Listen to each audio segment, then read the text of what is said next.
Hi folks, what you're about to see is a workshop that I gave on how to play Space Oddity for UQuest, which is a international ukulele group founded out of Calgary, Alberta, Canada, that likes to share experiences and teaching and workshops on ukulele material. They do most of this on Zoom. If you're interested, go Google for UQuest and find them and see if you're interested in signing up. I had the pleasure of giving a tutorial on this song for them in 2023. And I'm happy to have a chance to share it with you folks here. So I hope you enjoy. And if you are interested in what you're seeing here, feel free to like and subscribe to this video. Take a look at other things I've shared and enjoy. You will find sheets on how to play this both for the lesson and without all of the lesson information linked in the description for this video below. So without further ado, please enjoy.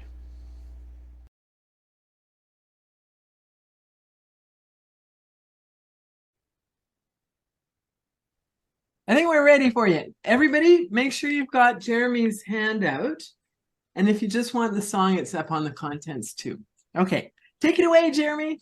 All right, let me pull up my notes to make sure that I don't forget anything here. So thanks for giving me some time to go over this. I played this song last December. I think it was part of a kitchen party or it was around there last year. And I said, hey, I'm going to try to do a lesson on all the different parts of this song. So doing Space Oddity, because the way I've been doing it, it has a lot of different elements to it and a bunch of things that we've done in our lessons. So it's a good chance to, especially with like some of the movable chord stuff. I'm going to focus on how to use the movable chords to play Space Oddity, one in a way that makes some of the chords a little bit easier, but also makes it sound pretty good. I think I've certainly have a lot of fun with it.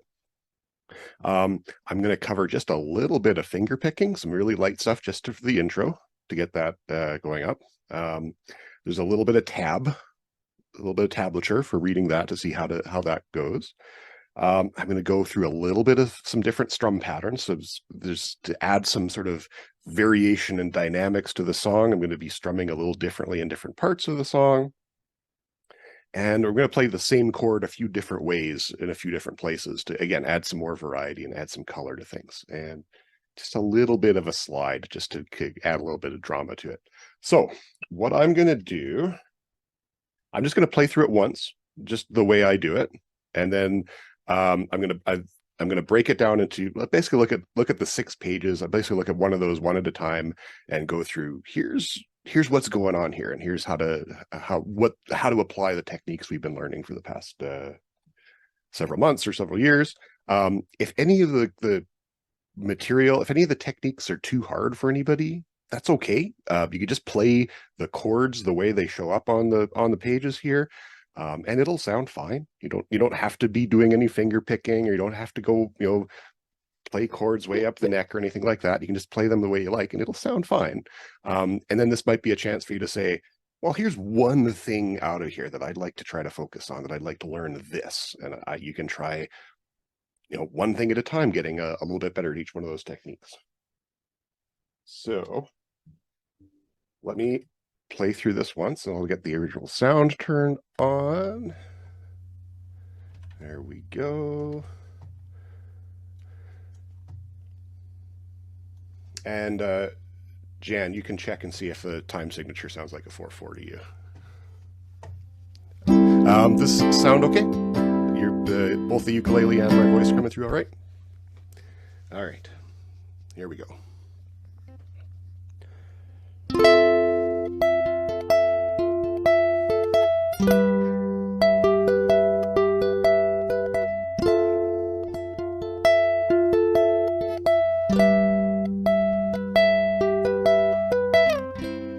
Ground control to Major Tom. Ground control to Major Tom. Take your protein pills and put your helmet on. Ground control to Major Tom. dancing countdown, engines on. Check ignition and may God's love be with you.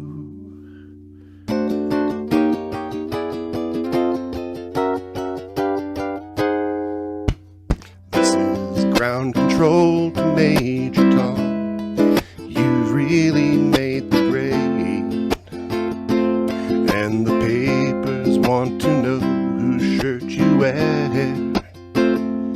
Now it's time to leave the capsule if you dare. This is Major Tom to ground control. I'm stepping through the door, and I'm floating in a most peculiar way. And the stars look very different today. For here am I sitting in a tin can, far above the world. Planet Earth is blue and there's nothing I can do.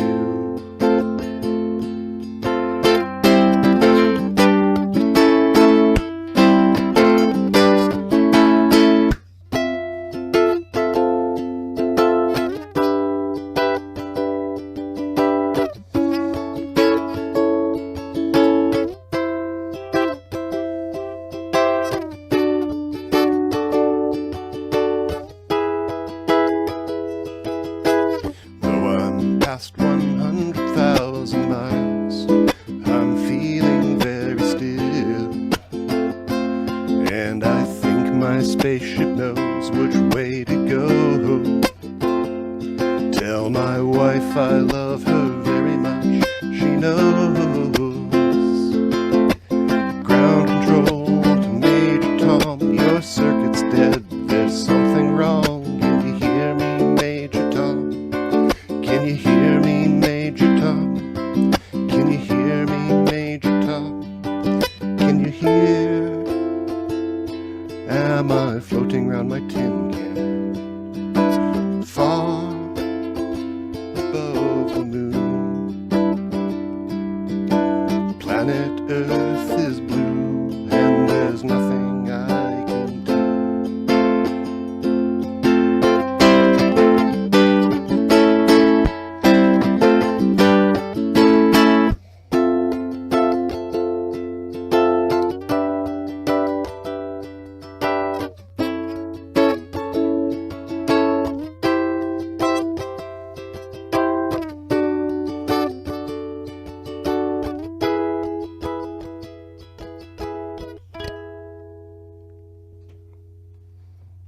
All right.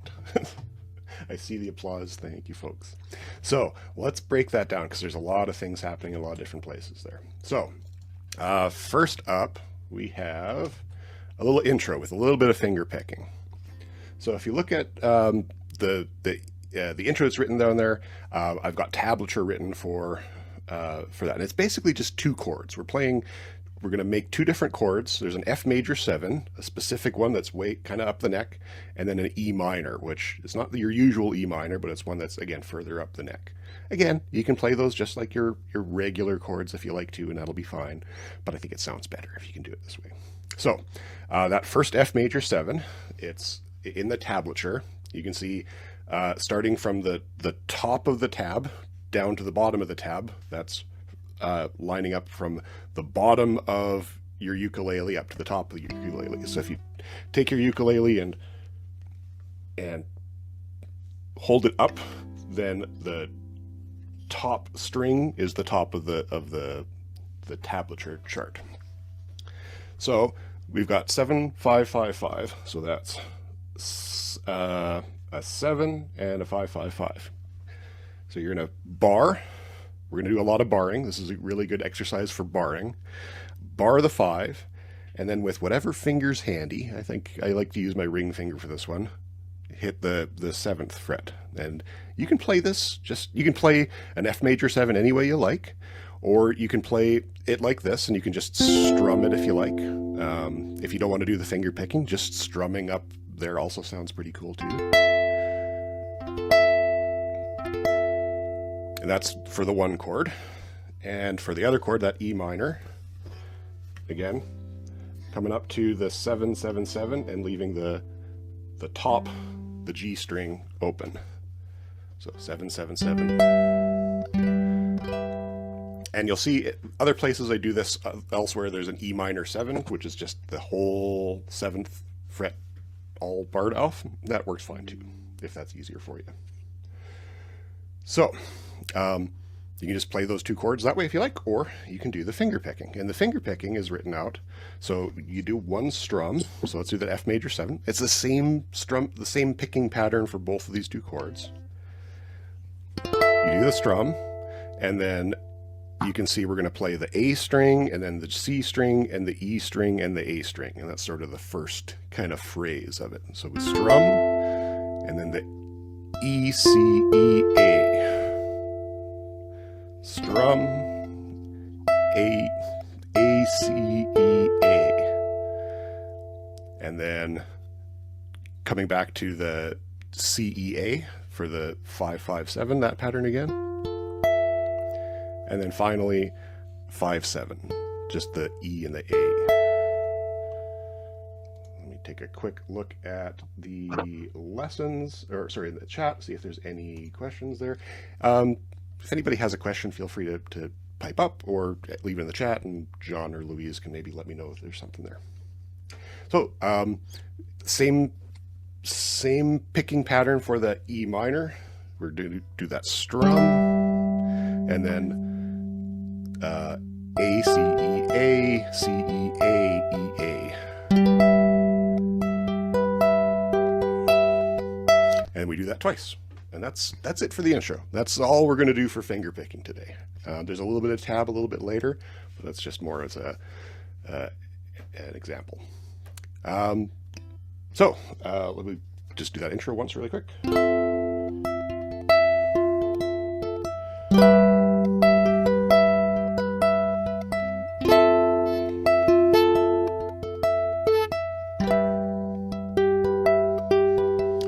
And then we get into the first sort of bit of dramatic slide. When you do that last hit on the low string of that E minor, if you can do it a little louder and just sort of let that ring out, and then you can take that, whatever finger you're using on there, and just slide it down to make the C that we're going to start when we get into the first part where we're actually singing. So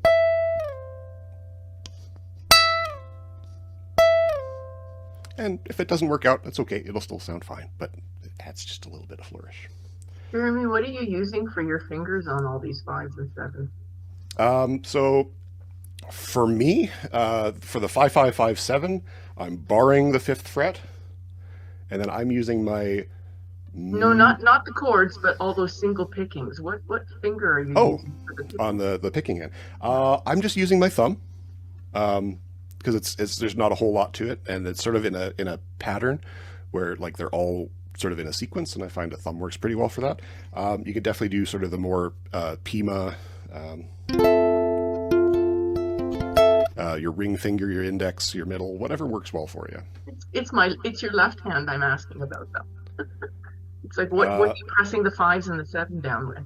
Okay, so on the fretting, so I'm barring the 5th fret completely, and then I'm using my ring finger because that's just the one that seems comfortable to do the 7th fret of the A string.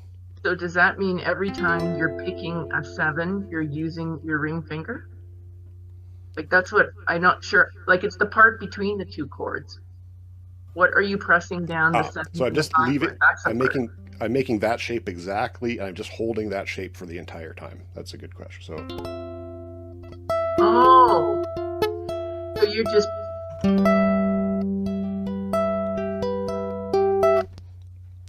So all you have to do is fret those. It's almost less like finger picking, more like arpeggiating the chord, which just means you're playing a chord that you could strum, but you're picking out the strings, the notes that are in that one at a time, and just holding that shape with your fretting hand the whole time.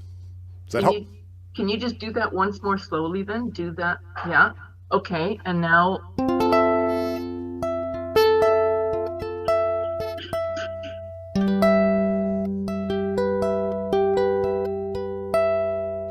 Oh, okay. So you're not really hitting the 7 and 5s. Like you just keep that chord. Okay. Had no idea. Yeah. Thanks. Good question. All right.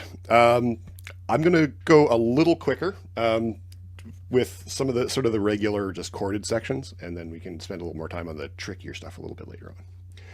So I've got a strumming pattern written down for the sort of the pre-verse section, the first spoken word part of the song. And I'm just going to sort of mute my strings and go over the strumming pattern once. So it's a down.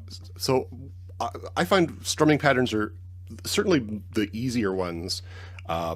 It's almost always the case that you're just strumming up and down, and sometimes you're hitting the strings and sometimes you're not, which just helps you sort of keep in rhythm and keep in time. So the way I've got this written out, I'm going to try to go a little slower here. Down, and there's a pause, and then an up, down, down, up, up, up, down, down. Let me go through that one more time. Down, up, down, down, up, up, up, down, down. And that's it. That's the way I'm playing it. If you want to play a different strum, that'll work fine too. But I find that this suits the words and the sounds well. So let's just go through right to the end of the pre-verse. Sorry. Ground control to major tom. Ground control to major tom. And here, going from the A minor to the A minor 7.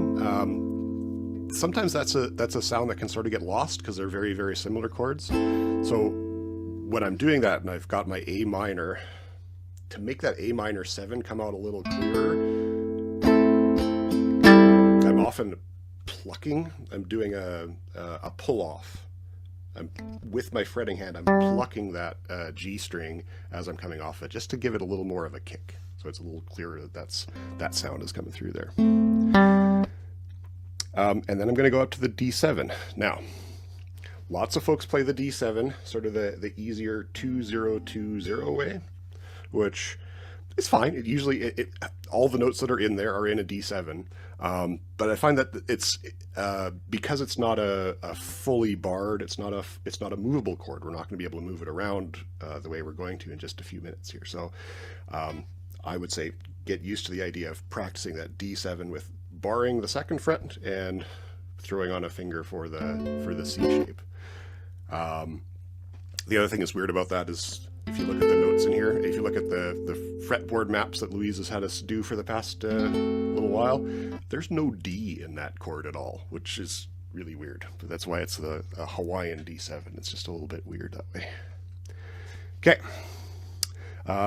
Last couple lines, and then we'll do our first slide. So, ground control to major tom. Commencing countdown, engines on. Check ignition and may God's love be with you.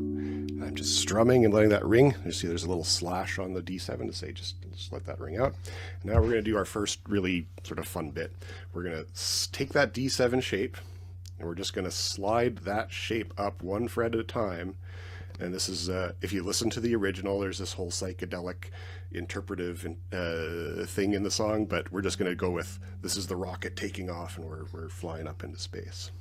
So we're play the D7 and then up to a, let me do my math here quick, a D sharp, an E, an F, F sharp, G, G sharp, all with the 7th on it, and G sharp is the same as an A flat 7. So that's 7 beats, seven total different chords that we're playing here. So 1, 2, 3, 4, 5.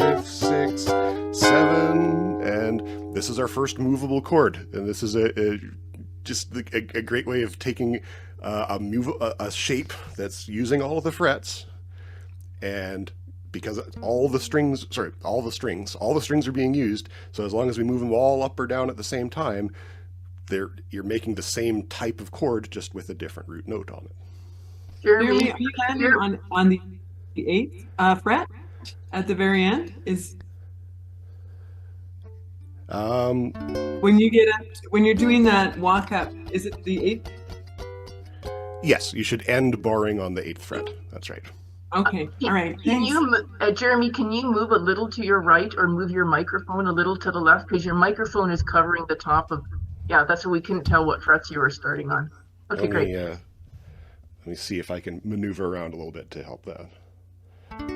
So there's that barred 2nd fret, and then the C note on your A string makes your D7.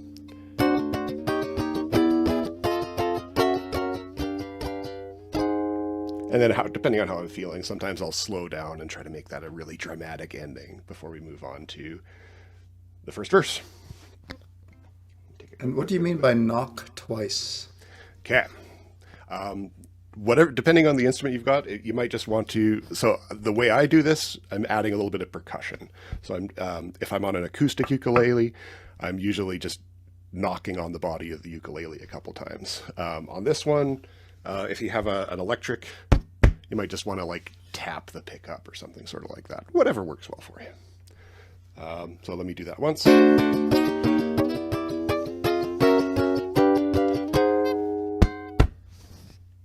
That's it. All right, moving into verse 1. Verse 1, I'm going to use 2 different shapes for the F chord.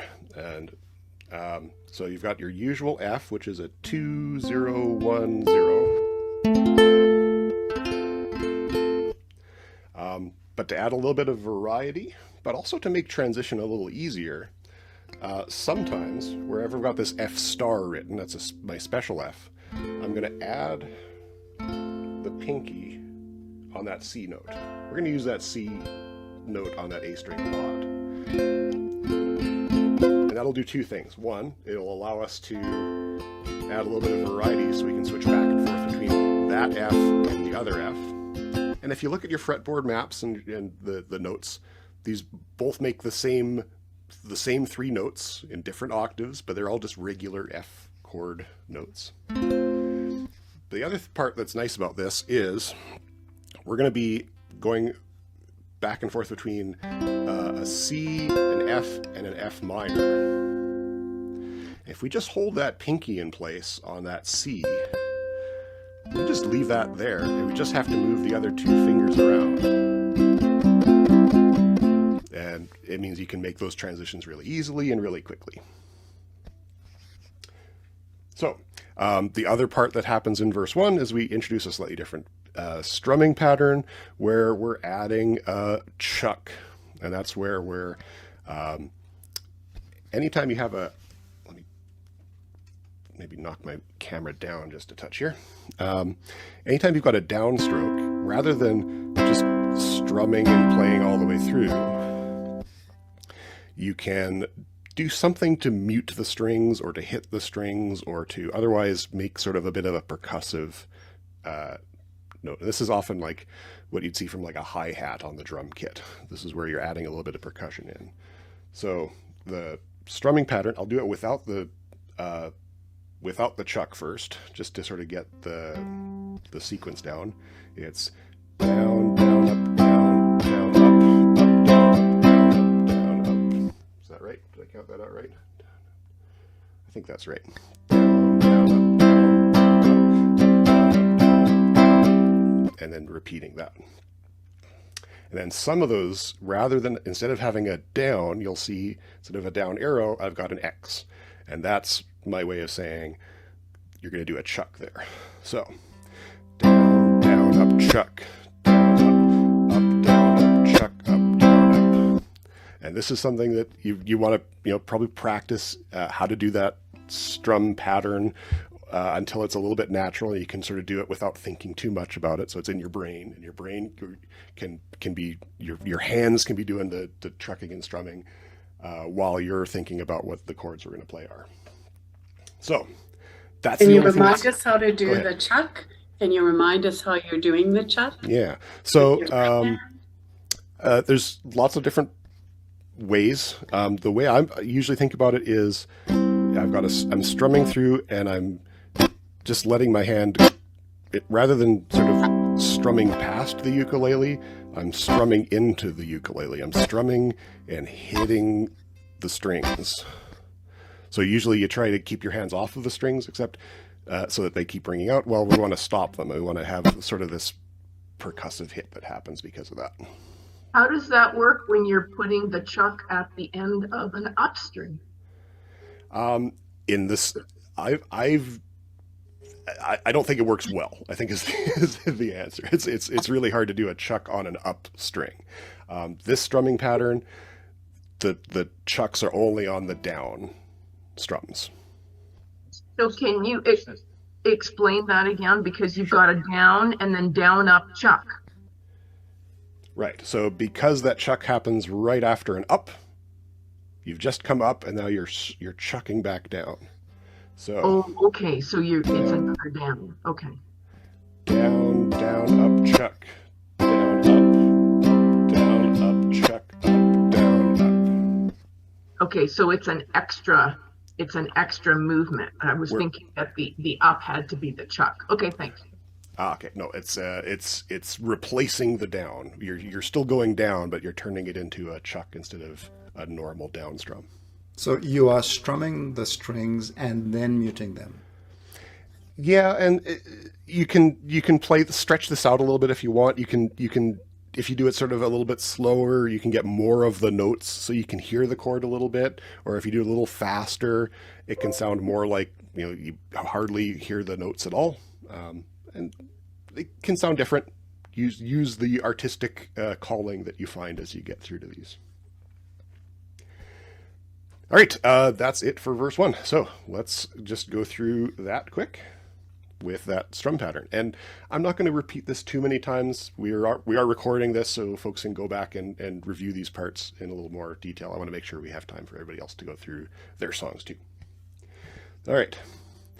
This is ground control to Major Tom. You've really made the grade. Now we put in the pinky to go up to that other F star shape. And the papers want to know, holding on that pinky, whose shirt you wear. Now it's time to leave the capsule if you dare.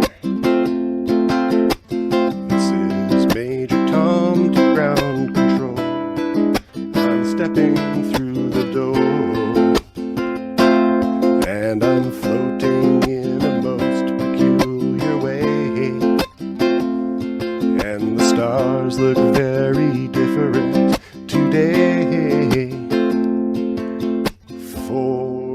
And we move into the chorus. Okay. The chorus has, if you look, there's a lot of ways of playing an F major 7. And we saw one earlier on, that one where we're fretting or barring on the 5 and playing the 7. We're going to play a little bit of an easier F major 7, which is just 5 5 0 0. And one of the reasons we're going to do that is we're going to be moving back and forth between that and the E minor 7, which is the 0 2 0 2. We just need 2 fingers for each of those. So we just got 2 fingers to move back and forth there. The other reason this is really neat in a chord is because when you do the F major 7 that way, we're playing the F. You get an F note and an E note, right? And those are right next to each other. There's no notes in between them. And it sounds a little weird. It sounds a little almost discordant. There's something wrong with it.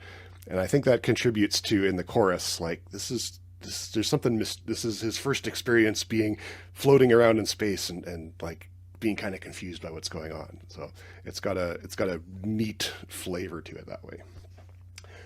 We've got another strumming pattern here, and I've written down a couple strumming patterns. if what's written works well for you, cool. I find it's often easier just to listen to and go by ear on strumming patterns too. So you may want to just listen to the recording a couple times too. So we're going to go through that chorus, and then we're going to move into this instrumental section. The chorus, we're going to try to play a little bit quieter. And again, it's sort of this ethereal, spacey thing happening. But it also means that when we go to the instrumental section where it says loud, it's going to sort of catch people off guard. It's like, okay, there's this dramatic change that's happened. It's loud. It sounds even louder because the thing that came before it was a little bit quieter. All right, let's just go through that quick. For from the verse. For here am I sitting in a tin can, far above the world.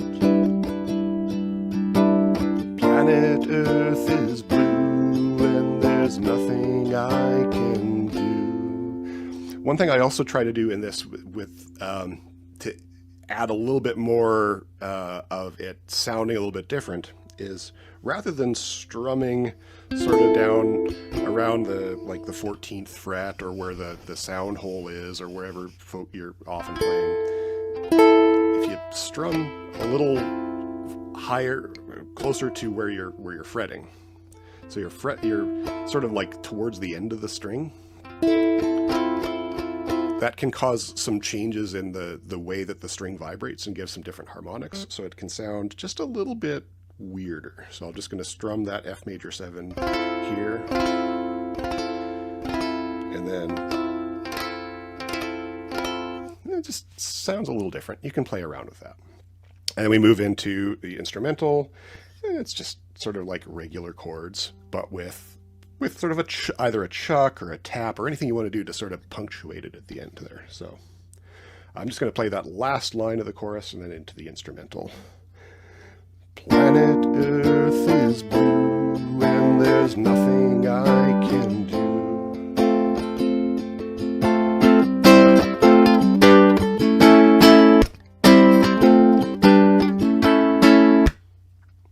There's a couple different ways of doing that, with a slap or a chuck or a tap, well, whatever you're called to do. And we move on to page 3. And this is where I've got another instrumental, another sort of softer, ethereal part. We've got another F major 7, which sort of works with that kind of feeling. And this is where I'm going to start using some of the movable chord shapes. And all of these are barred chords, the way I've written them out. I like to think about these movable chords as like, so this F major 7, that looks a lot like a C. So the C major 7, you may remember, is 0002. And if you can imagine barring the nut where it's not really going to do anything, and then moving that shape up. That's a way to think about moving a shape that we're familiar with, taking a bar plus another shape that tells us a note we're already used to. So taking that C major 7 and turning it into an F major 7 by moving it up 5 frets. Same with the E minor 7. It's our good friend, the easiest chord in the world, the E major 7.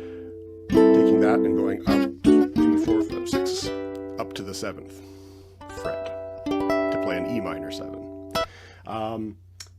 The A, we're back down to barring the 4th fret and playing what kind of looks like, if you imagine starting at the nut and playing an F, 2, 0, 1, 0, and then taking that shape up 4, we can get an A. And if we take that up 1, 2, 3 more, we get the C. And then stepping back down again for a minute, down to the D, where we're barring the 5th fret, and then adding an A shape. So again, think about barring the nut, and we move that up 1, 2, 3, 4, 5 to get a D shape, and we can move that up 2 to get the E shape. Now, if you didn't know how to play an A, a C, a D, or an E, or you certainly didn't know how to play them, this way, as long as you know those shapes, this is a really pretty quick way of remembering how to play them a different way, but also moving back and forth between them pretty quick because you're just sliding around. You'll see on these chord diagrams, I've got little 5s and 7s written. Those are supposed to be like the fret markers, so a reminder that some ukuleles will have a marker on the 3, but almost all of them will have a 5, a 7, a 10, and usually 2 markers on the 12. So those are just a little bit of a landmark to say, we're barring that A. Well, it's 1 below the 5, it's 1 below that fret marker. All right, let's go through those shapes. F major 7, E minor 7, down to the A, up to the C, down to the D, and up to the E. I think this is actually, compared to the other sort of the 1-4-0-2 way of playing an E, this is a much easier way of playing an E. You could also view these as, or play these as like a B flat shape. You don't necessarily have to use the full bar there. You could do sort of a B flat shape for those chords if that's easier for you. Lots of options. And that's really it. Those first 4 pages. That's all the techniques that we're going to use for the entire song. So I'm going to go pretty quick through verse 2. Verse 2, it's really just like verse 1. It's just a little bit shorter, but it uses the same strumming pattern. It uses the same chords. The bridge is just a little bit different. The bridge is always supposed to stand out a little bit, and it uses another chord in there. We do the chorus again. We do the outro, and then the outro is the same thing as that instrumental we just played, but I've written it 2 different ways. So you can look at page 4 and page 6 and see you can see it written out as tab, where the numbers of the frets are written down on the tablature on page 6, but on page 4 it's showing you visually the chord shapes for those. So with that, let's just play straight through verse 2, bridge, chorus, and outro, and then we'll move on. Though I'm past 100,000 miles, I'm feeling very still, and I think my spaceship knows which way to go. Tell my wife I love her very much, she knows. Ground control to Major Tom, your circuit's dead, there's something wrong. Can you hear me, Major Tom? Can you hear me, Major Tom? Can you hear me, Major Tom? Can you hear? Am I floating on my tin can, far above the moon? Planet Earth is blue and there's nothing I can do.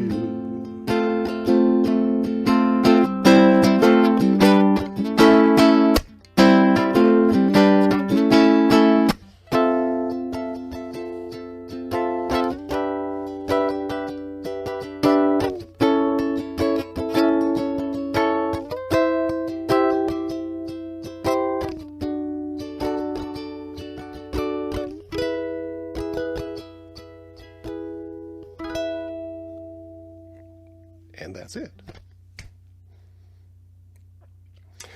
Let me take a quick look at the chat. I don't see any other questions there. If folks have any questions, let me know. Happy to go over anything really quick. This is going to be recorded, so you can go back and listen to each one of those sections, play each of them again, and get more practice on a few different techniques. Jeremy, that was amazing. Thank you very much. And what a lot of detail. That was a lot of different things, like you say, that we've learned. The finger picking, bar chords moving up the neck, a little bit of chucking. I don't even know if we've covered chucking before, but it's a fun little thing to throw in there. That was really amazing. Thank you so much. Yeah, and it's Have a chance for to share it. it's Verna here. I too want to say thank you because I remember you doing this last year at the kitchen party, and I just loved it. And I go, oh man, how do you learn that? So now I'm, oh man, how do I get the strumming pattern? You know, and the chords don't frighten me so much anymore. So thank you very much. Well, and that's a great point, that like one of the hard things has been taken away, so you can focus on one of the other hard things, and try to find one thing to improve at, and don't try to juggle 6 balls at once if that's not what you're starting with. So. Well, that was great. Wonderful. Thank you so much. And the song itself, without all the tips, is also posted up on the website. So I hope you enjoyed that. I've cut off the rest because what follows is a little bit more discussion within the group, and I don't have permission to share all of their questions in chat. If you've got questions, I'd love to hear about them. Please do comment below. Remember to like and if you like this content, and subscribe if you'd like to see more. And feel free to browse my channel to look for other recordings I've made that you think might be interesting. And let me know if there's other ones that you'd like me to give a little bit of a tutorial workshop on. Thanks for listening.